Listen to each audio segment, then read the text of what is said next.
Warning: the following episode of Orsini's Uncensored Mind contains explicit language and adult content. The thoughts and opinions stated on the show are reflective of AJ Orsini and his guests exclusively. But seriously, guys, the show's called Uncensored. If you got a problem with bad language, I really don't give a shit.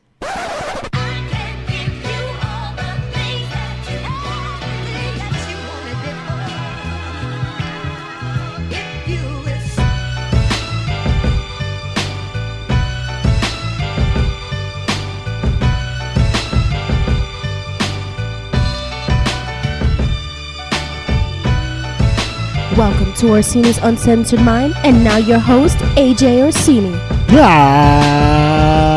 How the hell is everybody out there? This is your main man. This is your host. This is the founding father of the Squad of O, your main man, AJ Orsini, and I am your host. In case you missed it the first time I said it, this is your host of Orsini's Uncensored Mind, AJ Orsini. All of that was all over the place because I am all over the place. This is episode 43. If I'm coming at you with a little extra energy today, it's because I'm fucking hopped up on whatever the hell was in that dinner I just ate. I was feeling a little low on energy, and I just took the chicken rice goodness just now that Mrs. O hopped up in the kitchen, and I am hopped. I think that would have been a chicken on the roids. He was on the juice. That's why I'm like ready to break pavement with my teeth right now. This is amazing. I can see colors brightly, like euphorically, like I'm on LSD. I don't know. I think that chicken was on the shit. They should really be drug testing these chickens before serving them. This is episode 43, and this is a terrible way to begin the Spotify era, but we're here to talk about a lot of shit today. Speaking of which, let's start with that. Ladies and gentlemen, welcome. If you're listening to this show on Spotify, this is, all my other episodes are on Spotify now, but this is the first episode that I'm doing that will be posted up as new content to the Spotify section of Orsini's Uncensored Mind. I am still on my other platforms, in case you were wondering. You probably weren't, but it was a nice way for me to plug them anyway. Stitcher Radio, iTunes, Google Play Music, TuneIn Radio, Listen Notes, Castbox.fm, and of course now Spotify are all the platforms in which you can listen to the show. The most up-to-date platform is Podbean, ajoum.podbean.com. If you don't already know, you probably do. You're listening to it right now. I'm wasting your time. I only have 60 to 70 minutes. I'm full of shit. I haven't done a 60-minute show. I was noticing this since episode 1. Everything has been over 60 minutes. Even my solo ones. I do 65 minutes, 68 minutes. I did 75 minutes the other day or last week or whatever the fuck. So I am no longer lying to myself about the 60-minute format. I'm just going to go ahead and fucking talk because I got a lot of shit to talk about. Especially here on this is going to be another wrestling heavy one because there's a lot of shit I have to get to. And a lot of stuff that I actually want to talk about. So this is a good thing. There's a lot of things going on in the world of professional wrestling. And most of my fans who listen to this show are professional wrestling fans. If you came here for the racism and the politics, I don't talk about those things because fuck them. So this is not the show for you. If you're here to talk about pro wrestling from a pro wrestling guy, that's me. So let's do this shit. Okay? I'm not going to be angry right now. I woosawed very heavily before I hit the record button on this, by the way. Very, very strong woosah. Because I am recording this Tuesday night. As a matter of fact, SmackDown is just now coming off the air in case you haven't noticed the pattern. I said I like to do these things Tuesday night, so I have all day Wednesday to edit. And I like to be up to date with the Raws and SmackDowns. So literally it just went off the air when I hit the button. Wasn't planned that way specifically to the minute, but that's kind of how it just happened. I saw Shinsuke and Randy Orton and Jeff Hardy, and I turned the button on.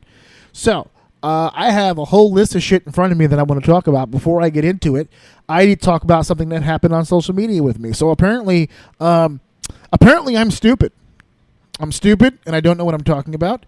And I'm a jerk, and an asshole, and a douchebag, and all of these things are factual. Unfortunately, they're all based of stupidity. None of them based off of any real valid reasoning except for the fact that apparently I have a God complex. That was another thing I was told today. I have a God complex. Anywho, if you're not following what I'm talking about right now, it's probably because you're not following me on my social media. Please do so. AJ Orsini 96 on my Facebook. which is probably the most prominent social media that I'm on. That's the one you really need to check me out on, and is that one.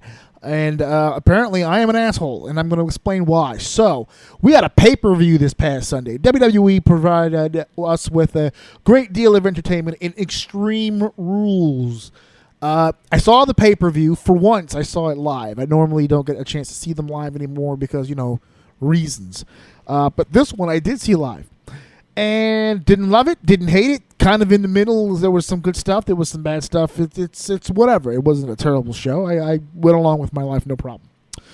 One thing, and you would think the Owens bump, spoiler alert if you didn't see, so apparently Braun Strowman and Kevin Owens fought in a steel cage. It wound up at the top of the cage, which most cage matches usually tend to do. Unfortunately, Braun Strowman is 300 and 1,000 pounds. And he got up to that fucking cage faster than fucking Kevin Owens did, which is hilarious. It looks like Braun Strowman ran up the cage. He was like a gazelle. The grace to get on top of that cage was so smooth. He just transitioned up. And he was on the floor, and then he was on the cage. It was hilarious. And he pulls Kevin Owens up. There's a little bit of a scuffle on top. Long story short, Braun Strowman choke slammed Kevin Owens from the top of the steel cage all the way through the announce table to the floor. Big bump, huge bump, something that you would expect at a pay-per-view called Extreme Rules, and I'm sure that bump will now be on every graphic going forward with any hardcore situation, including the next Extreme Rules matchup. I think that's the whole purpose of that spot. It was definitely a good graphic that they'll be using later on. But the point is that should have been the biggest moment of the night. Unfortunately, it was not, because I'll take you to the main event. Now, the main event of this show, shockingly, was the Iron Man match. It was a 30-minute Iron Man match between Seth Rollins and Dolph Ziggler for the Intercontinental Championship. That alone should have been huge. Why? Multiple levels here. First of all, the Intercontinental Championship was the main event. This belt went on after the WWE Championship, which, by the way, was not a bad match. AJ Styles and Rusev had a very nice match. I actually liked that match, and I liked the two of them together, too. But the Intercontinental Championship went last. That's huge. B, Dolph Ziggler was in the main event of this pay-per-view. And he didn't need to be the world champion to be the main event. He was the Intercontinental Champion, and he was the main event. Third, that put Drew McIntyre in the main event. Now he's not wrestling or performing, but he's a player in the game, and that's what really matters the most. It's a tease. It's a taste. It gets him into the big case scenario. It's nice. Fourth, Seth Rollins, the one that everyone's looking to right now to be, quote-unquote, the man in the main event. Again, no World Championship. These are three guys right now who have a chance at being bigger stars than they are right now, even though they're already mega stars. This is a chance to be even bigger stars. This is a chance to get seen and to have the opportunity to lay claim toward main event matches in the future. Listen, this is what we did. We did a great job. We hit a home run. We should be moving forward and seeing what happens. Unfortunately, despite all of those things that I just rattled off, the people who came out a star in this situation were the fans. Yet again, another situation, and I know I ranted earlier, a few episodes ago about the beach ball thing, beach ball mania. So we're not going to go down that road again because I've already vented about the disrespect and yada, yada, yada. We're not going to talk about all that stuff. Obviously, I made it extremely clear today. I'm not a fan of the fucking counting. Okay? Now, even for the Royal Rumble, I dig it for the Royal Rumble. It makes sense for the Royal Rumble. Did not make sense for the Iron Man match. The counting down and then doing the sound. It was to the point where they took the clock off of the screen. They kept doing it. There's a GIF going around right now of the two wrestlers talking to each other about the shitty audience. Oh, it's even worse. No, they took the clock off. Yeah, they should have left the clock on. That conversation took place. Okay, so for any of you idiots out there who are telling me, well, it didn't distract from the match, it clearly did. The fans were pissed off. The internet was pissed off. The wrestlers were pissed off. From what I understand, management was pissed off. Everybody was pissed off. So it took from everything. But I digress. Again, we're not going to go on this road. Okay? I can sit here and preach to you and get on my high horse about what I feel the business should be, and then the accounting and the disrespect and yada, yada, yada, yada, yada, yada. That's not what we're going to talk about. What we're going to talk about is the excuses. We're going to run them down because they're all bullshit. They're all bullshit. And for anybody who has a fucking excuse for the counting, here is what I will tell you. No, it's not go fuck yourself, like I did with the beach balls. The beach ball thing is a little bit more self-explanatory. You really should go fuck yourself if you bring a beach ball to the show. Here, I'm not going to go with the go fuck yourself, because the chanting, see, this is the problem with people had with me in defending the chanting, okay? Well, I paid a ticket, I can chant whatever I want. Fuck you. No, you can't. Okay? Now, I know on paper, legally, you can, because well, there's nothing on the ticket that says that I can't do that. Fair. There's no rule, there's no law that states that you can or cannot chant something at any event, essentially. Not just wrestling, but overall. Baseball games get it, basketball get it. This shit happens, right? But if you don't know, or if you're not aware that there's a line, okay, some form of fucking decorum on how you're supposed to be conducting yourself, I don't know what to tell you. For centuries, wrestling fans have always kind of understood where they stood. Not to be redundant in the way that I'm explaining this, but wrestling fans just kind of got it. Even the smart fans, all right? Even if they saw the magician's trick and figured it out, they actually, for a long time, fans were a part of the process in protecting the business. They would defend the business. I remember when I was a kid, as a wrestling fan, when another kid on the playground was like, well, that's some fake bullshit. You have to beat his ass now, because he's not going to disrespect your shit like that. Okay, but we fast forward to today now when that shit's not even on the fucking table anymore. Now it's I can chant whatever I want. Go fuck yourself, okay? Even if it's pertaining to the wrestler, right? If you're chanting something at the wrestler, like if they're talking all kinds of shit. Oh, you fucking suck. Oh, you got all that heat shit, all that. I don't even have a problem with that. All right, there's different lines of disrespect here. Okay, the whole playing it like they're not even fucking there and they're just counting away because, and that's another thing I heard, well, if the main event was better, they wouldn't be bored and they wouldn't be counting. Again, it's bullshit. That's a bullshit lie. It's a lie. It's a cop-out. It's not a real reason to chant stupid shit. Okay? Because first of all, bored? You're bored. Okay, there was an hour kickoff and a 4-hour pay-per-view. Okay, so if you include the kickoff, it's a 5-hour pay-per-view. So by the time that we got to the main event, we were 4+ hours into the show. Now you're bored? Bullshit. You were bored earlier. If you were bored by Rollins and Ziggler, that means you were bored earlier. That means that women's match did nothing for you. That means that the cage match did you were already Corbin and Balor. What a fucking, you know what I mean? You were, this was building. Okay? This was building. So before you got to the main event, you were bored, right? That's what you're explaining to me. You were bored. You weren't really feeling what was happening and what was going on. So you decided to entertain yourself, right? You said, I'm going to have some fun and I'm going to count backwards and make a buzzer sound. That's fun for you. This is the thing. I'm trying to rationalize this in my head because if I'm at a place, if I'm out somewhere and I'm bored, you know what I do when I'm bored? I leave. This place sucks. I'm bored. I'm going to go now, right? It's like going to your friend's house, right? Because everyone keeps telling me that they were bored, so they were trying to entertain themselves. Okay, fair. So here's what we'll do, right? So this is the way that I rationalize it. If I go to a hangout, okay, with a bunch of friends, let's say it's at a bar or something like that, or maybe even something low-key quiet like a dinner or something, and I go, and my friends are whack, right? They're talking about baby mama drama or whatever the fuck. They're boring me, right? I could do one of two things. I can do what I would do, which is say to them, hey guys, I'm going to call it I'm going to get the fuck out. I'm going to tell them, hey, yeah, I'm going to call it an early night. I'm going to go home, right? I'm not going to disrespect these guys or disrupt what they're doing. Hey guys, keep doing what you're doing. I'm going to call it an early night. I'm going to get some sleep and I'm going to go home. I would fucking leave. Okay, what these people did was the equivalent of the conversation at the bar is boring. So I'm going to FaceTime one of my favorite friends, and then right in the middle of the fucking bar, just start talking crazy. Like, yeah, these guys are terrible. They're no good. I'd rather talk to you right now. I don't want to leave the bar and be disrespectful, so I'll just do this instead and entertain myself. No, that's fucking stupid. You wouldn't do that.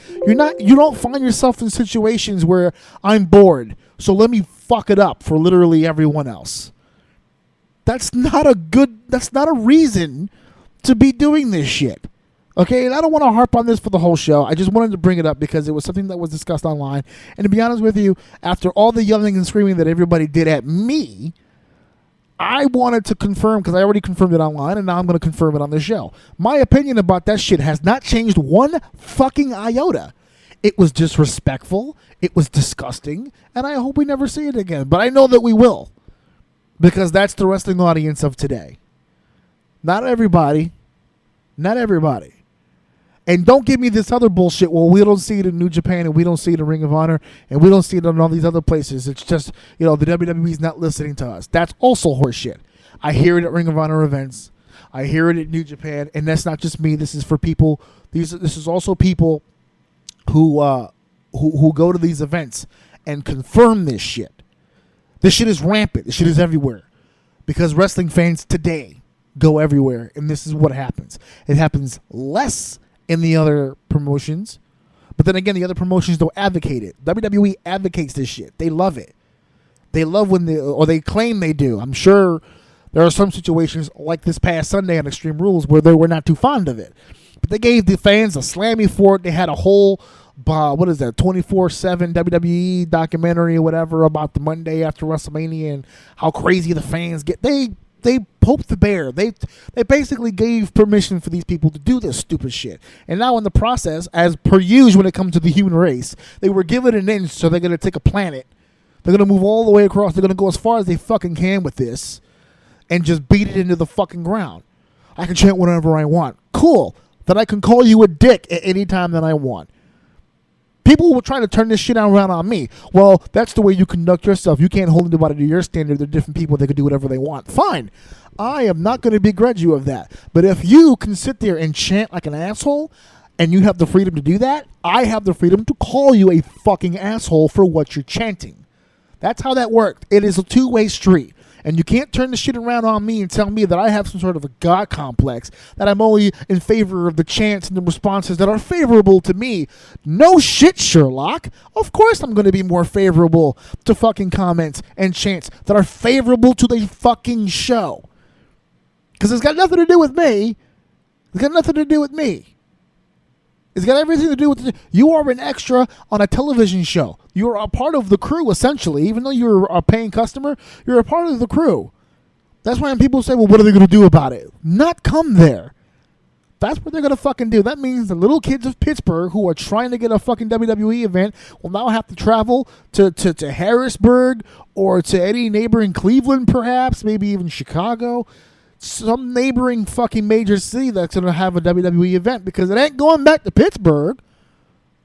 Mr. and Mrs. count fucking backwards because I was bored and they wanted to have fun. Well, I hope you had your fun, because you may never get that shit again. And in the process, you fucked over Rollins and Ziggler.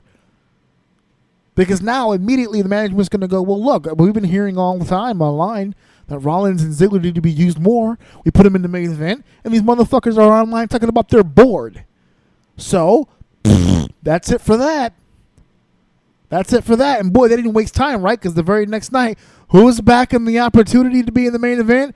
Roman versus Lashley, 1-on-1 to see who Brock faces in Brooklyn. Boy, that took 2 seconds, didn't it?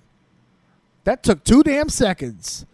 So I hope you had fun counting, because we're back to the status quo.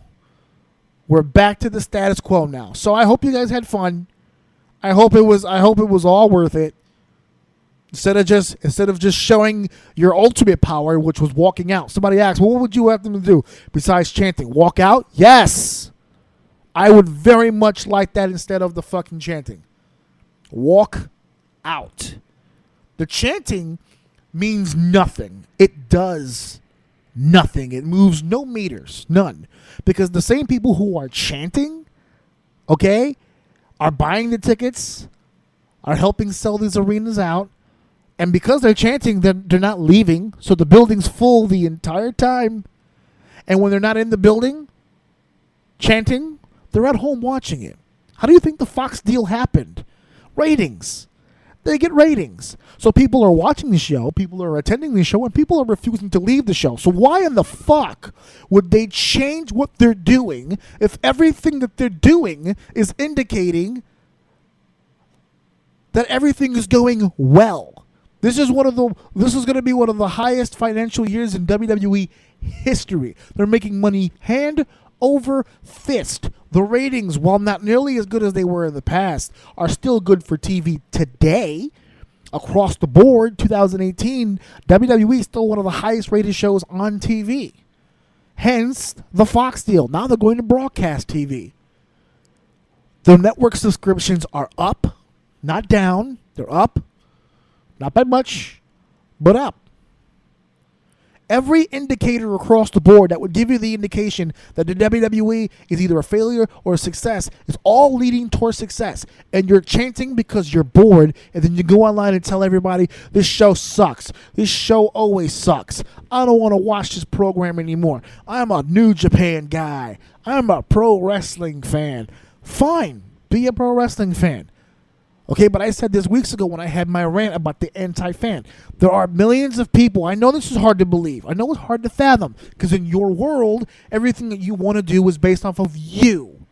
But in the real world, it's off of a majority. And the majority of the people who watch the WWE enjoy it.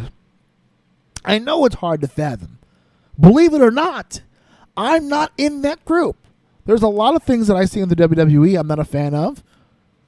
But I don't go online and kill it every fucking day. Like I just said, Extreme Rules wasn't a terrible pay-per-view. I had fun watching it for the most part.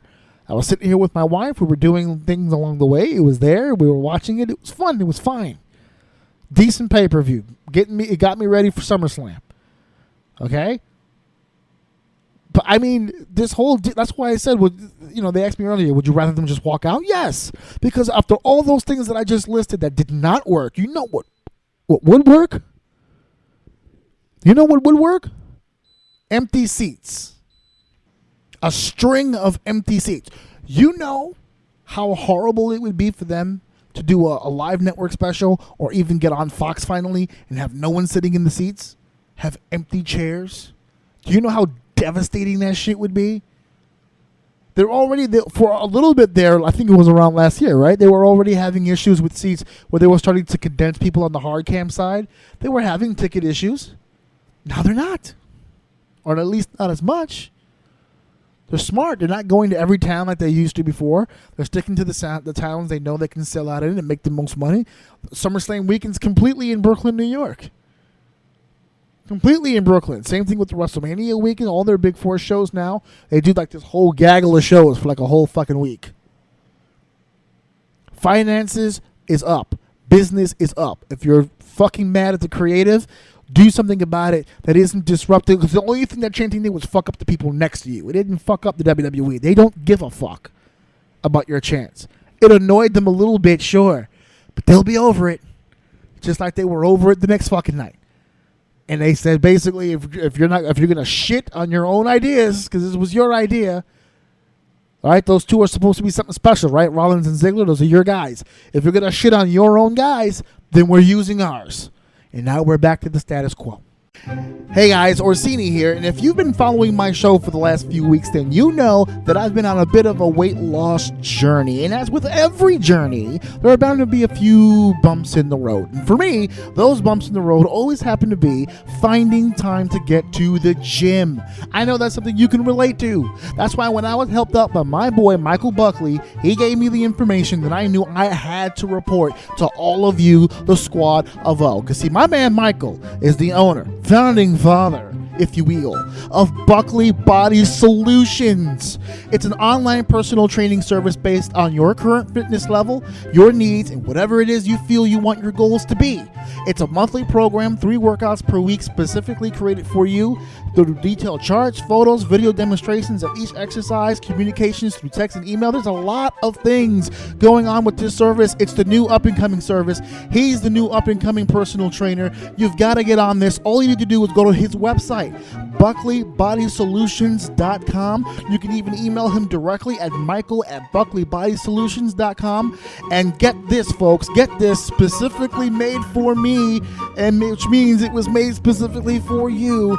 If you go to the website and subscribe now, your first month will be 20% off. All you need to do is use the promo code Orsini, Orsini, and you can get 20% off of your first month. Hey, it's very important to stay fit. It is very important to keep yourself together. Take the first step. No more excuses. Don't worry about it. Head over to the website, buckleybodySolutions.com. Until we get something that moves the meter in that office, management is going to continue to do whatever the fuck it wants. And if the fans aren't going to be enough to change the diameter here, to change, barometer, to change the landscape in the WWE, maybe something else will. Now, I think it's very obvious that the WWE was at its best when it was amidst in a competition. And the problem is they haven't had competition in a long time. They've been the only place to be for a long time. Well, some recent news has come out where this could be a fucking problem for the big sleeping giant. Ring of Honor New Japan Pro Wrestling has made the announcement official for a second time. But this time's the real time. Ring of Honor New Japan Pro Wrestling will be working Madison Square Garden April 6th. From what I understand, it's going to be the night before WrestleMania, which is typically TakeOver. We have not had an official start time announced, but the rumor mill is they're going to go head-to-head with TakeOver. And the Ring of Honor is pulling out all the stops. Ring of Honor New Japan, they're going to be doing the G1 series in the Garden here in New York, where I'm at. Really, the WWE, before I get into all of my own personal opinion on shit, the WWE released a statement. That statement being that the MSG, of course, is free to work with Ring of Honor however they'd like, which is a very simple sentence. I'm sure it was done by their legal team and not actually anyone of any higher, high-ranking officials in the WWE. But I got to tell you this. There wasn't shit else they could say about that. Now, this all started, believe it or not, with All In, right? So I spoke about All In when it happened. A lot of people did, right? Hot button talk it. Sold 10,000 tickets in 30 minutes, blah, blah, blah, blah, blah, blah, blah. I had my doubts on those 10,000 tickets. I still do.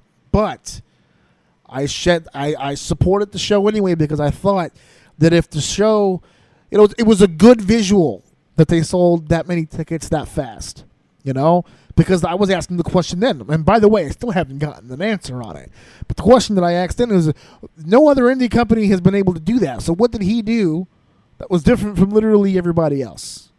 And he being Cody Rhodes, and of course Cody Rhodes and the Young Bucks were the ones who put that all-in show together, and they will be performing that show in September upcoming.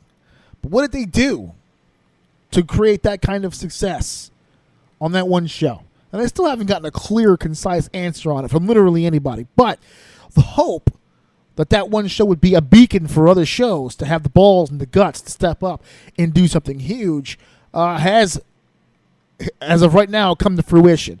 Ring of Honor is officially saying, fuck this, we're going all the way out. And I couldn't be happier about this. I have not been to a Ring of Honor show in a long time for obvious reasons. I have never been to a New Japan show. I've seen clips of a G1. I've never actually physically seen one or seen a full show of one. So I am officially announcing right now that if this show stays on and for whatever reason doesn't get closed up or ruined like the WWE attempted to do the first time around, as long as this show stays intact, between TakeOver and this show, this is the show that I'm going to. I will be going to the Ring of Honor New Japan show in Madison Square Garden. I am an NXT fan, obviously, but I cannot miss the opportunity of a G1, and I think that mentality is going to be followed by a lot of people. If they run head-to-head, I also said this on social media, if they do go head-to-head, NXT is in fucking trouble. And I mean that from the bottom of my fucking heart. That's not to say that they won't load up and have a good show, but I think the G1 is going to be too huge. Too huge. Now, I heard a lot of criticisms. The biggest one, of course, and to me the most valid, is this splits the audience in half. That this is a poor business decision to have to make fans choose which venue they're going to go to, whether it be Madison Square Garden or the Barclays Center. Here's the deal with this. I would agree with that, all except for one problem. Well, not problem. It's not really a problem, but there's one hitch in that whole excuse. I don't think that's going to happen. And you'll hear it here first. If it happens, I'm glad I'm one of the first ones to say it. I want to be ahead of the curve on this. I'm going to go ahead and say it now. I predict both buildings will be full. I believe that. I believe both buildings will be full. I believe Barclay for NXT will be packed. I believe Madison Square Garden for the G1 will be packed. Here's why. Any other weekend, this would be bad business for any wrestling company. That weekend, I don't think there's going to be a problem. I think a lot of people from around the world are already coming to New York and New Jersey for that weekend for WrestleMania. There's going to be at least 60 or 70,000 people. Last time I checked, Barclays seats about 15 to 16,000. Madison Square Garden seats up to 18 to 19,000. That is not even 40,000 people. So for anybody who's got WrestleMania tickets, if they want to do a Saturday show, they actually don't have enough to cover all the people who's going to WrestleMania. They'll actually be running out of tickets. I think the possibility of both buildings being full is a high probability. And if that happens, I want everyone to take a fucking photo of that and enjoy, because that would be a renaissance right there. That would be huge if we can get both buildings in New York. Now, I know if you live outside of New York, it's not a big deal to you, but for me, it's huge for two reasons. A, Madison Square Garden, I know when you're outside of New York, and you hear Madison Square Garden, you think one of two things, either really, really good things or really, really bad things.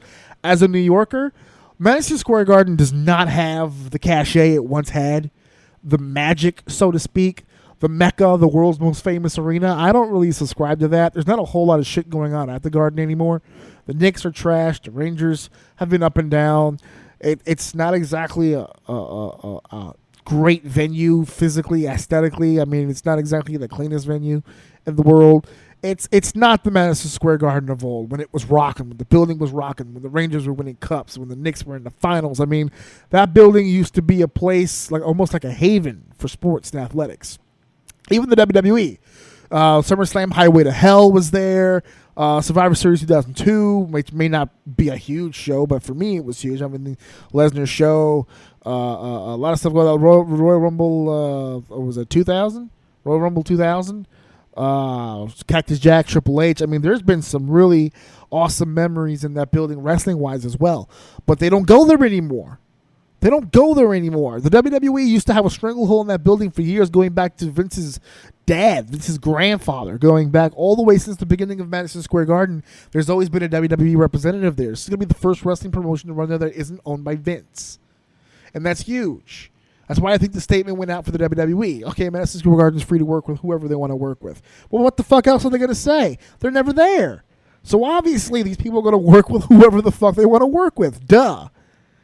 Now, Ring of Honor currently crowned the new champion, Jay Lethal. Will he be the champion by April? Who the fuck knows? But smart money is going to be that these New Japan talent that's coming in, they already confirmed Okada, they already confirmed Tanahashi, and they already confirmed Naito. They confirmed these three guys already before we even got there. So you combine that with Ring of Honor's talent, and to be honest with you, I'm going to be super honest with you. I think a lot of the people who are going to Madison Square Garden, especially since it's WrestleMania weekend, probably never heard of a lot of the guys that are going to be at this show. But when they get there, they're going to have their fucking minds blown. Seriously, some of the best talent in the world, not even some of. Actually, now that I'm thinking about it, if they fill both of those buildings up, all of the best talent in the world will be there. I mean, this is going to be a who's who. This is going to be a plethora. It's going to be wrestling, the most exclusive club, all right, even more exclusive than the already used and worn out Bullet Club. I mean, this is going to be two of the biggest buildings in the world being filled by the best talent in wrestling history. This is going to be the kind of weekend that if you don't fly in to catch this, you're missing history on a large, catastrophic level. That's why another thing that I want to predict, and maybe this is going to sound like an asshole thing to say out loud, but yeah, well, it's what the fuck, right? I've been an asshole all day, so let's continue the fucking trend. Here's an idea that I pitched because I mentioned competition.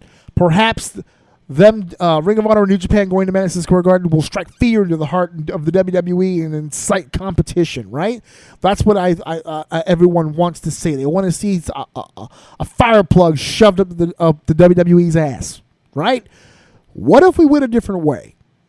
What if the WWE, instead of avoiding competition like they always seem to do, what if they continue to follow their trend? Remember, now recently the WWE has been pretty diplomatic with other companies, indie companies, and New Japan itself, the companies out in Europe, the ICWs of the world, the one and the WWE has really reached out. I mean, for God's sakes, they just used a bunch of TNA footage for the Hardy Boys stuff. They've been very liberal with their relationships lately. So what if we could capitalize on the biggest night in wrestling history, or one of, in modern history at least? What if the WWE, Ring of Honor, and New Japan got on the same page? This is a theoretical, but I'm just saying, what would it be like if, perhaps, maybe not joint promotion, maybe not nothing crazy, but maybe a talent exchange of some kind, huh? Not an invasion angle, that would be teasing too much. There's no time for a repetitive angle, but maybe a talent exchange of some sort? Maybe, I don't know, like a Rollins heading over to the Garden, or an Omega heading to the Barclay, or something crazy, something to kind of give the other fan base a little something, a little treat, just so they don't feel like they are on the losing end of something, because like you said, splitting the audience. Maybe this is a way for them to neutralize that. They're not really splitting the audience. We're giving both the treat that we gave everybody else. I don't know. I'm spitballing. I'll think more on that, but I was thinking about that when that announcement was made. I would love to see a G1, so we'll see what happens with that. One of the things that I was originally thinking of also, and again, we're going to segue out of this, how do you fill that building? I was thinking about it. Like, how do you fill that building, man? How? You could put all the New Japan Ring of Honor guys you want on that show, but none of those guys, with the exception of being in Japan, have ever sold that amount of tickets on American soil. Now, All In did it, but I still feel like for the Garden, they're going to need something crazy. And it dawned on me that Daniel Bryan's contract would have been up in September. Let's say he has a non-compete that takes him up to January. That's not a far cry from April. I started thinking about it. Man, how nice would that be if they were to get that guy? But now, that may not be the option. So for those of you who haven't heard, it's been going around. Daniel Bryan may or may not. Again, I'm not confirming this because he hasn't confirmed it. Daniel Bryan himself. I don't want to say anything that's confirmed until, it's, literally confirmed. But Daniel Bryan might have already signed his WWE deal. Word is getting around that he has re-signed. Words like creative control have been thrown around several years. Big money. Of course, he'd be worth the big money. Daniel Bryan's one of the most over guys they've ever had. So that would be an easy one for them. That's a slam dunk, if you will. Okay? Daniel Bryan signing a WWE contract is smart money. Now, I posted that information online, and I asked the question, is it good for him? I got some nice responses, but here's the deal. This is the only choice for him. It's kind of a rhetorical question when I dropped it. But this is the only choice for him. Only choice. This is the one that makes the most sense. It's the safest. It's the medical team. Everything keeping an eye on him. If he goes to another company, New Japan, Ring of Honor, whatever the case may be, his health is going to be at risk. And I've already spoken about my thoughts in his health. So we're not going to get too crazy with the details here. It's still a rumor at this point, but even still, I think it would behoove him to resign. It would have been nice to see him come out, Ring of Honor one last time. It would have been a different theme song, of course, because they're on TV. But as much as it would have been nice to see him, the WWE is exactly where he needs to be. There's no other place he should be besides the WWE. So I just wanted to update you guys on that as well as far as his status. Daniel Bryan, unofficially, we're hearing that he has signed, I should say. He has signed on to continue his career with the WWE, which hopefully will now eliminate all of these rushed, no-planned storylines. Because as of right now, like I said, I recorded this after Tuesday. As of right now, Daniel Bryan looks like we're going forward with that Daniel Bryan Miz feud for SummerSlam, which would be great. It would have been nice for WrestleMania, but I can't wait for it. I can't believe in my lifetime, and my brother's going to kill me for this when he hears it. But it's a fact. I can't lie. I am looking forward to the Miz Daniel Bryan. That's going to be a dope-ass feud. A true heel with a true face. This is going to be great. This is going to be old school wrestling. Bad guy, good guy. Personal feud, blood feud. This is old school wrestling. This is not the flippy shit, not the hardcore shit. That's not my hashtag. That's not my wrestling. This is my wrestling right here. Old school babyface, heel, blood feud, fight to the finish, personal rivalry bullshit. This is great. I cannot wait. If we're gonna start putting our names in the hat for main events, I would love to put this match in the hat, because I really think it's going to be tough to follow The Miz and Daniel Bryan at SummerSlam. And I can already tell you that Brock Lesnar match, whatever the fuck it is going to end up being the main event. But this one should be considered. There should be some consideration for this. Definitely should be some consideration for this. The Miz and Daniel Bryan are going to tear it up. I can't wait for the promo package. Jesus Christ. That's going to be a dope promo package. It's going to be awesome. Off the hook. I'm going to talk about something else right now, because as most of you know from the beginning of Raw, we're going to talk a little bit about Brock Lesnar. Now, here's the deal. We're going to talk a little bit about Brock Lesnar. We're going to talk about this Universal title run and how it coincides with AJ Styles' WWE title run. And what I mean by that is that there's a connection between the two, and it's not a positive one. And here's what I mean by that. Brock Lesnar was an attraction. Everyone knew that before he became champion. No one is in disagreement about that. He is an attraction. Now, the WWE Universal Championship should not be held as an attraction. It should be the championship, what your brand is defined on. Now, in the beginning of Brock Lesnar's title run, I was for the title run. I'm not going to backpedal on anything. I'm giving you the truth. I was okay with him being Universal Champion for a long time, actually, because it made the most sense. He's the biggest draw they have. He's the biggest moneymaker they have. This was an easy one to do. To me, anyway, it was. But this shit has run its course. And now I think what really turns people off is that if he's going to be pushing UFC fighters around and looking at trying to get heavyweight championship matches, that puts the WWE Universal Championship on hiatus a lot more than soon. Or should I say a lot longer than very soon. And that, to me, I'm sorry, finally, I'm going to switch to the other side. That's bullshit. They put him in an ultimatum where they could have stripped him or he defends his championship. He's opted to defend his championship, and he will at SummerSlam against either Roman Reigns or Bobby Lashley. At this point, I don't give a fuck who it is because it doesn't really fucking matter. I'm not a big Bobby Lashley guy, have never been. I think he's about as exciting as a dry sponge. There's nothing about him that I want to see. I've never liked him. I've never liked him in TNA. I didn't like him in ECW. I don't like Bobby Lashley. I like Roman Reigns. I know a lot of people are very against Roman Reigns. I'm not one of those people. I think that Roman is actually really, really, really good at what he does. The problem is that his performance seems to differ. On a lesser opponent, Roman can pull enough out of him to get a good match. Against the right opponent, this guy can have a crazy match. Depends on the opponent, right? He can go in the ring with James Ellsworth and give you a pretty decent, solid match, and he can go in that with AJ Styles and fucking tear it up. All right, it's weird. It's all dependent upon who he's against. So he's going against Bobby Lashley, who I can promise you will not push him that hard. We saw at Extreme Rules how they go. He's not going to push him that crazy. It's just not going to happen. Right? So that's going to end up being the main event, I'm sure.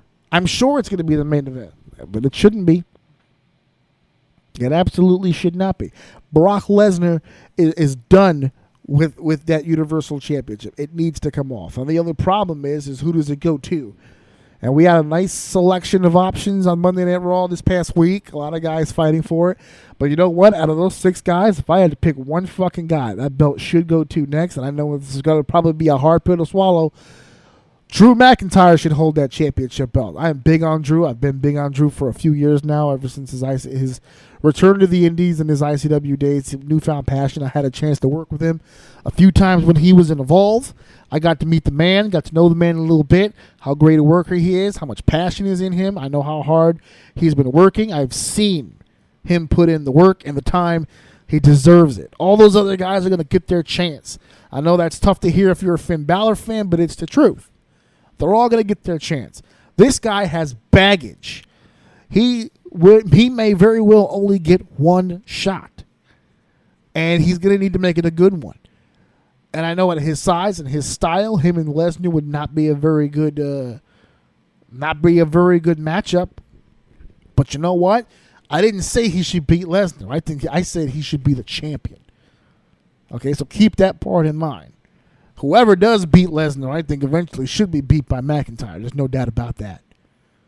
But how does this championship run coincide with WWE's in a negative way? So here's the deal.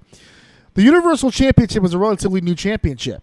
Despite the fact that it's been around since, 2016, I want to say. It's about 2-3 strong years of existence. It's only had, Balor, Owens, Goldberg, Lesnar. 4 owners. It's only had 4. Now, you would think that would add to the prestige of it. The problem is that 4 title reign is what's decreasing it in value. All the meanwhile, on the other side of the blue brand there, AJ Styles has been WWE champion since November. Okay, we're in July. So we're looking at, 8 months so far? So much for JBL being the longest reigning SmackDown champion in history. I guess that would be gone by the Phenomenal One. He's been WWE champion this entire time. How many main events has he had? How many high-profile situations has he been in? Not a whole lot, to be honest with you. And the reason why I say the Universal title situation affects the WWE Championship in a negative way is you would think, first of all, AJ would be the prominent champion, period, since he's the WWE champion. That's the one with all the legacy and the lineage. You would think that's a no-brainer. But it's been lessened. It's been cheapened.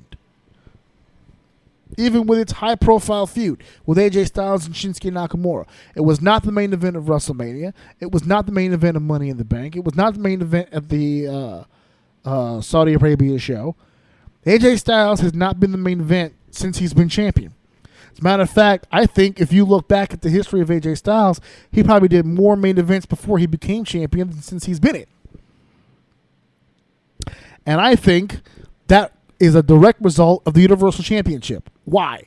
If they see AJ Styles in all of the main events, see him at the top of the card, he's on the video game, that's for sure. But I mean, you make him the true focal point, it reminds everybody that Raw doesn't have a championship. It's easier to keep Raw's champion in the background by keeping the WWE champion also in the background. It's an easy thing to hide. Now, the magic of it is wearing off. People are starting to get hip to the idea of this guy is never around at all.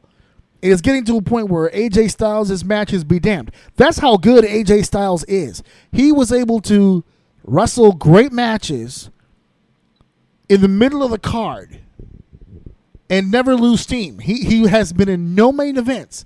And yet when you look at him, you still consider him one of the best on the planet. That is a rare skill set. AJ Styles, to me, has been helping the Universal title situation. Helping. Not hurting, helping. It's hard for people to bet. Can you imagine if we had one champion instead of two? Like if we didn't have two world champions. If we just had the one champion. And then he's never on TV. Like ever. That would be catastrophic. But we're able to swallow the Universal title disappearance because we have AJ Styles as the WWE champion. That buys Lesnar time. I believe in my heart that that UFC thing that just happened was supposed to happen sooner than that, which is why he's been the champion so long, because they're trying to keep him champion for the UFC shit. But it's just taking forever, and it's fucking dragging, and now we're hearing that Lesnar's going to go to SummerSlam and defend the championship. Do you buy into the idea that he's going to lose the belt? I don't think so. I truly believe, even if they dropped it, even if they had Lesnar drop it at SummerSlam, once they finalize this fight between Cormier and Lesnar, I can see him being champion again. Right before that fight, walk to the octagon with the WWE Universal Championship around his waist. I can see them trying to do that. They made it quite clear on Monday when Paul said he'd like to go in as the WWE Universal Champion. It's horseshit. It's horseshit. I was cool with it when they were using him as an attraction. But they're not using him as just an attraction. They're using him as bait, as fodder, to try to get into the UFC and get UFC ratings and membership over to WWE. That's what I believe. I believe this whole thing is they're working together to try to figure this out. So much for that. And I think AJ Styles has been used as a gap or a stock gap and getting heat off of Lesnar for being a lacking champion, or at least up until this point. Up until this point, but the fans are figuring this shit out. He's never around. He's never around. He cannot possibly be the champion, and he's never around to defend the belt. It just doesn't make sense. Hey guys, this is Orsini, and I want to talk to you guys about Buckley Body Solutions. It's an online personal training service based on your current fitness level, your needs, and whatever gains you wish to attain. How does this work? I will tell you how this works. Monthly programs, 3 workouts per week created specifically for you. They utilize detailed charts, photos, and even video demonstrations of each exercise. They communicate with you through text, email. This thing is completely off the hook. I love it.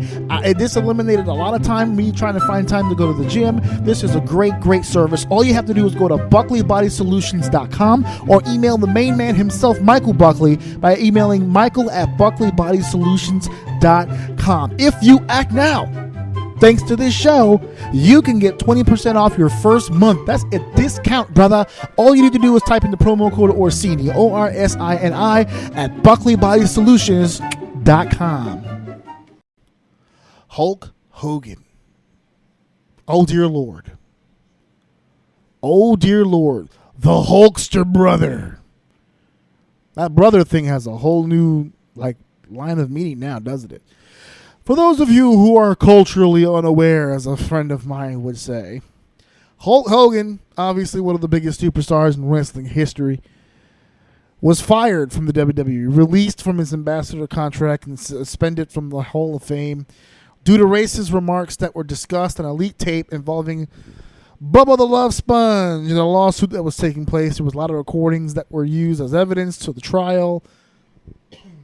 And in that tape, there was Hulk Hogan recorded discussing his daughter Brooke having sex, apparently with a black guy, and he dropped a few N-words, over and over again with Hulk Hogan and the racism.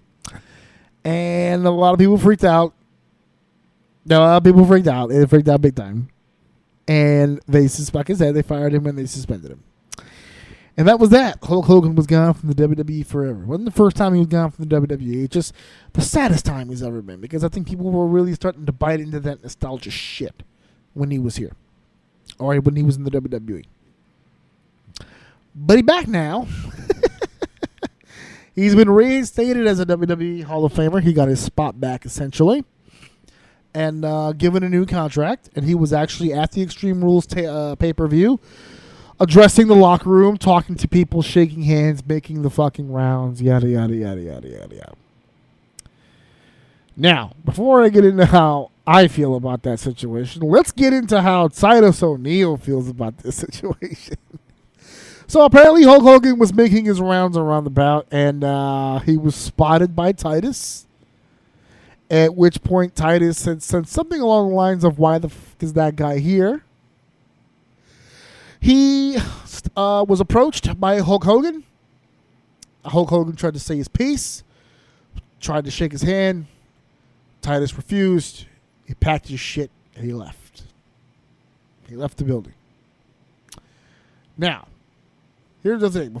Before I get into what I'm going to get into, I am not against the idea, not 100% anyway, of Hulk Hogan coming back. And the reason why I'm not 100% is because I'm going to be honest with you, I just didn't think the WWE was going to do anything about it. Because let's face it, he ain't the only one. There's a whole litany of motherfuckers in that locker room that are racist as fuck. That's why when I hear that Titus is not okay with Hogan being back, with that being how he feels, he is not okay with Hulk Hogan being back. In his mind, a racist is a racist, will always be a racist, no matter what kind of background he has in racism. However, the WWE does not co-sign that thought process. Hogan is back. That's the thing. Okay? But Titus O'Neil's feelings and thought processes about this entire situation is 100% completely valid. And I'm glad that he feels that way. I'm glad somebody feels that way, because to me it would have been too easy. I think it would have been too smooth if Hogan would have just walked in and nobody had a fucking problem with it. To me, that rings of kiss ups and sucky people, man. They just kiss ups and kiss asses, and they just shake their head and just go with the company order, and that's fine. I'm glad somebody, I didn't expect it from Titus, but I'm glad somebody told Hulk Hogan to go fuck himself. Me personally, again, my thought process on it, I don't give people power over me through words. Okay? Racism is a thing. We're not going to have a fucking debate about that. It gets in so many philosophical directions. We could be here all fucking day. I can't do an hour show on racism. I can't. It would have to be like a 7-volume, like 7 or 8 hours of Orsini's Uncensored Mind to really break it all the fuck down. But the point is this. Is I don't give people that kind of power. He's a person who has said this word 1,000 times. You can make the judgment from that.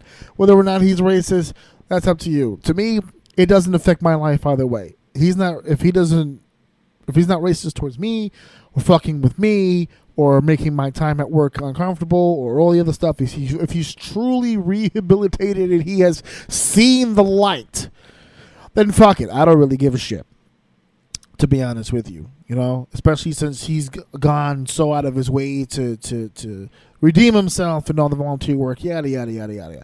It's all bullshit. You know, if you're the kind of person who says those words from a place of insecurity and anger, then it's in there. It doesn't matter how many trips to the Boys and Girl Clubs you make.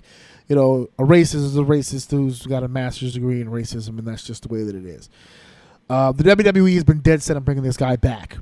They knew when it happened that he was going to come back. So, you know, there's no need to really, like, if he's going to be back regardless of how you feel about it, it's all about how you feel on your principles and where you want to stand on this.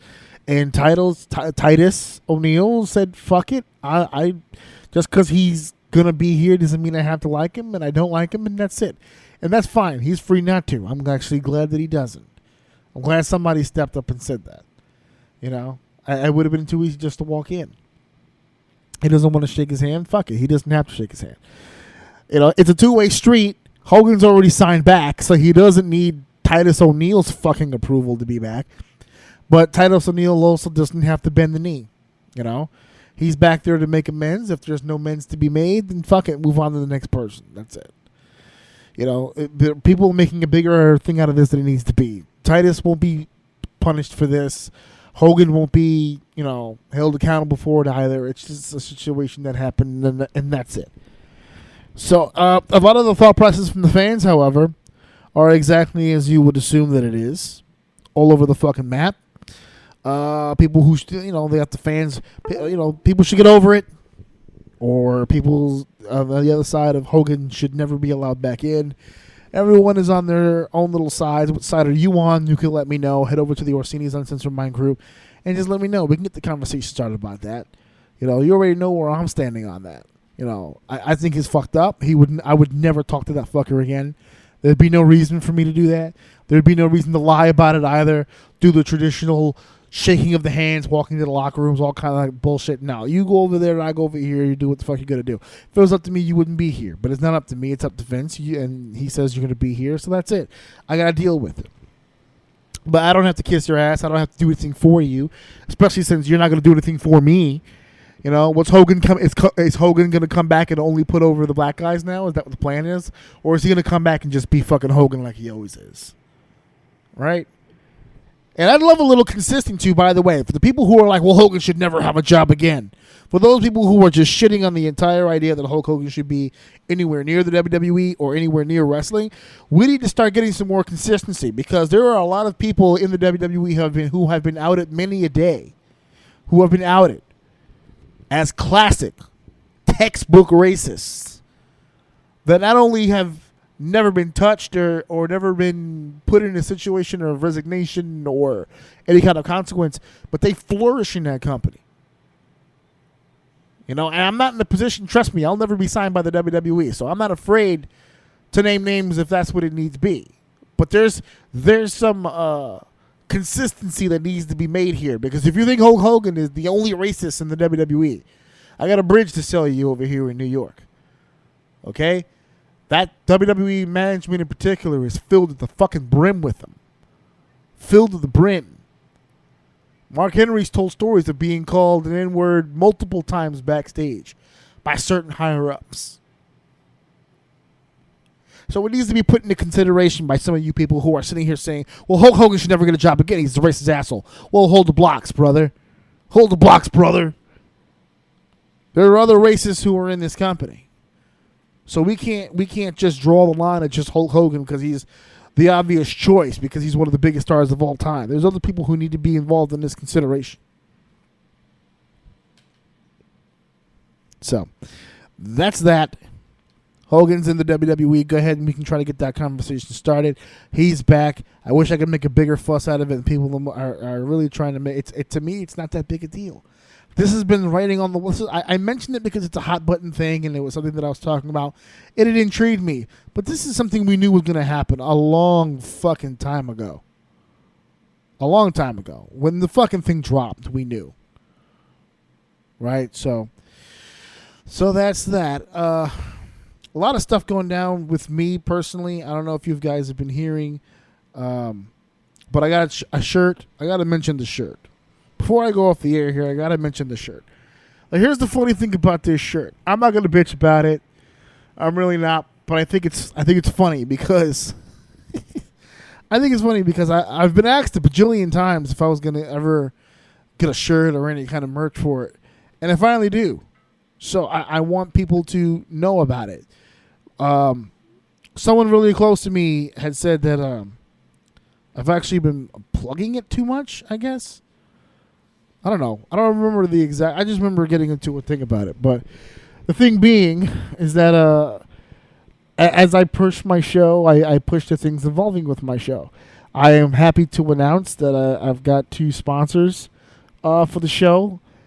Well, one of which, if I'm not mistaken, should have been. I haven't edited this yet, but one of those commercials should be included on the show.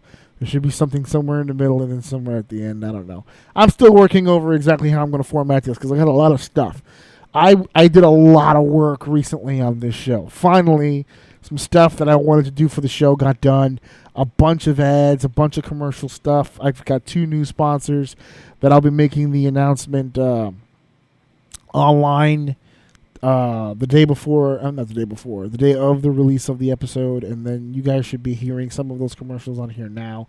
I'm not sure which one it is yet, otherwise I'd plug it, but I'm not sure which one's going to make air, but when it does, enjoy it. It took a lot of time to fucking make it. I got a lot of commercials coming down the line. I got a lot of announcements. I have the shirt available for those of you who don't know, prowrestlingtees.com/AJOUM for the shirt. All the platforms I already mentioned earlier. Podbean obviously is number one, ajoum.podbean.com. You got iTunes, Stitcher Radio, TuneIn Radio apps, Google Play Music, Castbox, .fm, Listen Notes, and now Spotify. Then, since I'm on the topic, before we leave here, thank you, Spotify, because I got super nervous for Spotify because I've never actually applied for it, but I knew other people who did and got declined for copyright issues or whatever the case may be.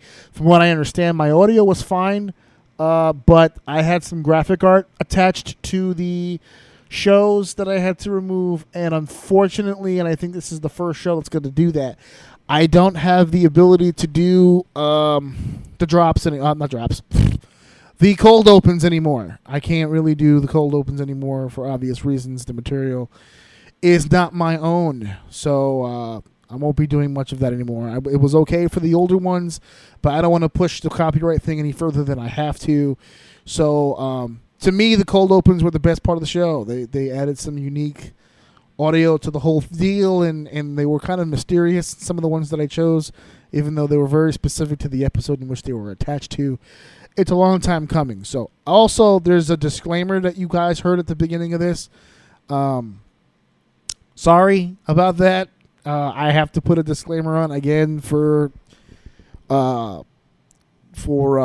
purposes, because I put in the description of the show that it's parental advisory, because the language and stuff like that, and people don't tend to read things, so I have to include. I have to do what I have to do. I have to include things. So it kind of sucks. I lost a little bit of the identity of the show with the cold opens, and now a disclaimer, and then but you got to do what you got to do for the show. I'm able to still get in here and do the show the way that I want to do it. So that's a plus. So thank you guys for supporting me the way that you guys have been supporting me. We're almost at 2,000 downloads. I'm super excited about that. So thank you guys for supporting me. Thank you guys for liking. Thank you guys for downloading. Thank you guys for sharing. And, of course, thank you guys for enjoying. This is ajorsini and episode 43. Hey, you. Yeah, you. The one listening to this show. What shirt are you wearing? It doesn't matter. It's trash. It's a terrible shirt. You should tear it off right now and be ashamed of yourself. You need to go buy my shirt, AJ Orsini's shirt, the official Orsini's Uncensored Mind t-shirt. How can you get this shirt? I'm glad you asked, you big dummy. All you need to do is go to prowrestlingtees.com/AJOUM and buy the shirt. It's gray with a good logo on it. It's a beautiful thing. You need to buy it for yourself and your family and your friends. Stocking stuffers, under the tree. I don't care what you do. You can wash your car with it. You can use it as a bookmark. It's a dumb bookmark, but you can use it as a bookmark. I don't care what you do with it. If you're Spanish, you can tear it to pieces and clean your house with it like you always do with those other rags. Maybe you could update your stuff. I don't care what you do it for. Buy the shirt. prowrestlingtees.com/AJOUM. At my house. Listen to my daddy so. Orsini is mine.